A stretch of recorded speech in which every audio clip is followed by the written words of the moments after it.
I'm Hilary Dawn Herrera. Thank you for joining me today for this Christmas lights tutorial. So I started with a cured gel. This is a white gel down on the base of my nail. This could be over acrylic, it could be over structured gel mani, a gel mani, whatever works for you. Cured that. And now I'm going in with more of a medium length striping brush, and I'm mapping out the string of my nail. When doing curvy like line work like this, that's essentially what the string is. Don't underestimate the beauty of turning your client's hand. Like on that loop, I was able to finish it by turning their hand. Here, to get this curve, I would turn their hand. Every piece of string, or sometimes line work at all with nails, and in this case with gel, I'm using an art gel here, is usually done in multiple strokes we connect. So that loop is not usually done in one big motion. So anything that's circular, don't be afraid to do a piece of it, get more product, calm yourself down, stabilize, connect with it again, and continue on that shape. So I'm just evening out the gel. Since this is an art gel, it's really pigmented, so I only have to do one layer. Once it's where I like it with the two strings, I'm going to cure this.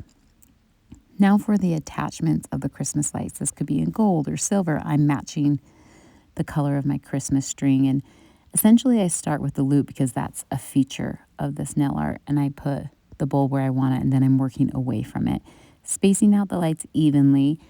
And I might be on one side or the other. I picture a string of lights twists and turns around. So whatever feels like it'll fill the space, keeping in mind your bulbs you're going to lay down. So I would cure those black attachments to the string on. Here is the key. Blooming gel. Blooming gel is different than top coat. You could try it with top coat, but this is, again, one of those things that it just is made to work this way. Leave it uncured once distributing. And I'm going to drop down my red gel polish, not art gel. Gel polish blooms better.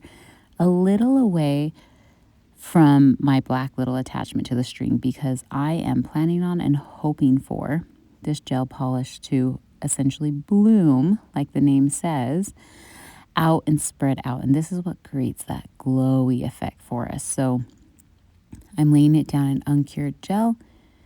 I am letting it open up however it's going to. I'm setting it a little bit away from that black dot or the attachment to the string, which is the light bulb base, and letting it move. You can hang tight for a minute and let it bloom until you are happy with it. And once you're happy with the movement of it opening up, you can go ahead and cure it.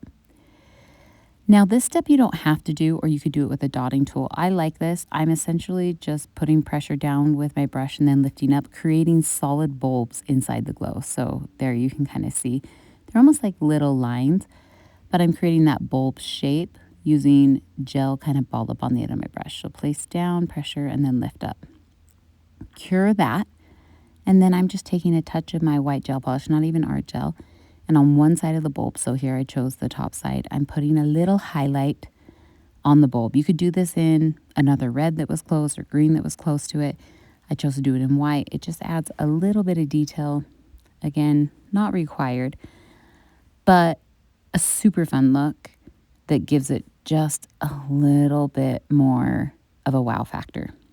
Once that's cured, we need to go in with top coat. I'm choosing one that doesn't allow the white to stain. I'm going to distribute really evenly and then float just a little bit of a bead over the top to smooth out that surface from the art. Once it's smooth, all this is in gel, I'll go ahead and cure it.